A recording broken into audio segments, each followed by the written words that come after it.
तरी तुमच्या सगळ्यांची जबाबदारी माझ्या खांद्यावर घेऊन मी पुढे जातोय. ठीक आहे, एका निवडणुकीमध्ये आपल्या मनासारखं नसेल झालं, पण तरी सुद्धा आज एक थोडक्यामध्ये निसटता पराभव आपला झालाय. आज आपली एक चांगली ताकद महापालिकेमध्ये गेलेली आहे. इतर ठिकाणी सुद्धा निवडणुका होत आहेत. एक एक निवडणुका जिंकण्याचं तंत्र त्यांनी एक विचित्र पद्धतीने अवलंबलेलं आहे. यावेळेला आपल्या मुंबईमध्ये ईव्हीएमच्या बरोबर ते व्हीव्हीपॅटचं मशीनच काढून टाकलं. म्हणजे आपण नेमकं मतदान कोणाला करतो आहोत हेच आपल्याला कळत नाही. आता आजही तक्रार येत आहेत की आम्ही बटन दाबलं तिकडे दिवा नाही पेटला. बरी मशीन सुद्धा वापरली म्हणजे हा सगळं मी काय खापर नाही फोडत कोणावर.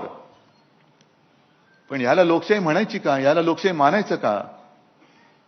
ज्या पद्धतीने मतदार याद्यांचा घोळ केला गेला, ज्या पद्धतीने मतदान केंद्रावरती काही ठिकाणी घोळ झाले आणि आपण वेळेवरती दुबार मतदार शोधून काढले नसते तर मग मुंबईचा निकाल आणखीन वाईट लागला असता.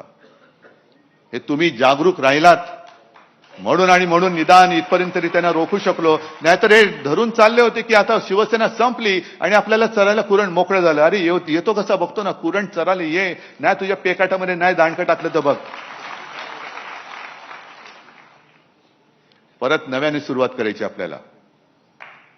पुन्हा नव्याने सुरुवात करू. अरे ठीक आहे हो, मगाशी त्या वृक्षाचं जसं उदाहरण दिलं तसंच आणखीन एक उदाहरण आहे. झाडं बघितल्यानंतर हा निसर्गाचा नियम आहे की पानगळ होतेच, पण नवीन पालवी फुटते. आज पुन्हा नवीन पालवी माझ्या शिवसेनेवर फुटलेली आहे. आणि काही वेळेला पानगळ होणं हे गरजेचं असतं. अनेकदा मी म्हटलेले की सडलेली पानं ही झडलीच पाहिजेत. सडलेली पानं जोपर्यंत झडत नाहीत तोपर्यंत नवीन कोंब फुटत नाहीत. जाऊ दे, जी सडली होती ती सडली. आणि ती सडलेली पानं जर कोणी त्यांच्या झाडाला लावून त्यांना जर का ती वाढ वाटत असेल